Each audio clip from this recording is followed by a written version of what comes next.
Claude Roulet, bonjour. Bonjour.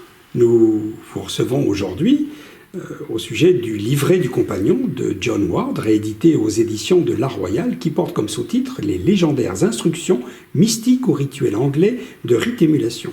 Alors, pour beaucoup de maçons, le grade de compagnon, c'est un grade de passage que l'on passe sans forcément prendre connaissance de toute la richesse ésotérique et symbolique. Quel est justement l'intérêt de cet ouvrage portant sur le grade de compagnon ?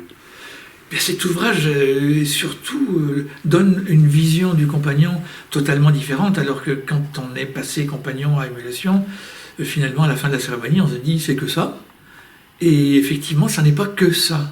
Là, John Ward, notamment, parle beaucoup de la planche tracée du deuxième, où il explique tous les éléments qui s'y trouvent, avec leur aspect symbolique et leur aspect mystique. Et ça donne un intérêt tout particulier au grade de compagnon qu'on ne voit pas de premier abord quand on passe normalement au cours d'une cérémonie, on est passé compagnon. Parce que normalement, finalement, l'enseignement principal de ce deuxième grade est contenu dans la planche tracée, dans son enseignement.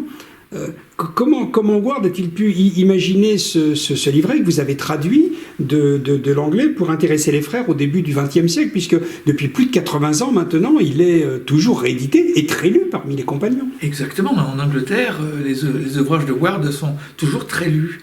Il a décortiqué la planche du deuxième et il en a analysé les éléments, avec également, comme dans le livret de l'apprenti, en comparatif avec d'autres civilisations, d'autres religions, et il a fait des rapprochements qui ouvrent des perspectives totalement différentes. Alors, ce grade de compagnon, finalement, est-ce qu'un passage ou vraiment une étude qu'il faut mener soi-même introspectivement et approfondir pour pouvoir se développer et puis finalement acquérir le grade de maître maçon? Exactement, c'est ce que Ward dit d'ailleurs, je vous donne des éléments, à vous de chercher. Donc il donne des éléments extrêmement précieux. Il y a notamment, quand on remet le tablier, il y a certaines phrases qui sont dites, et il les décortique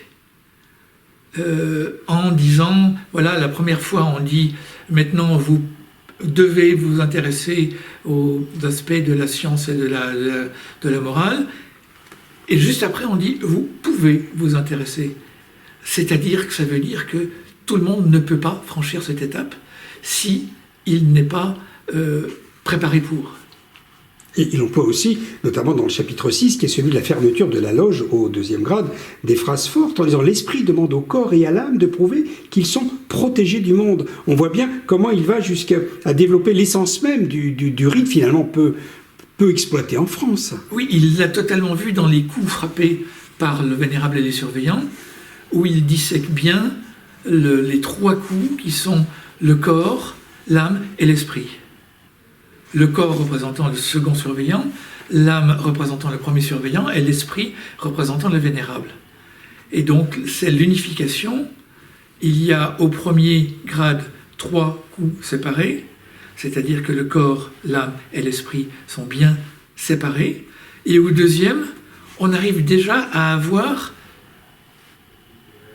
l'esprit qui est tout seul et le corps et l'âme qui se sont assemblés.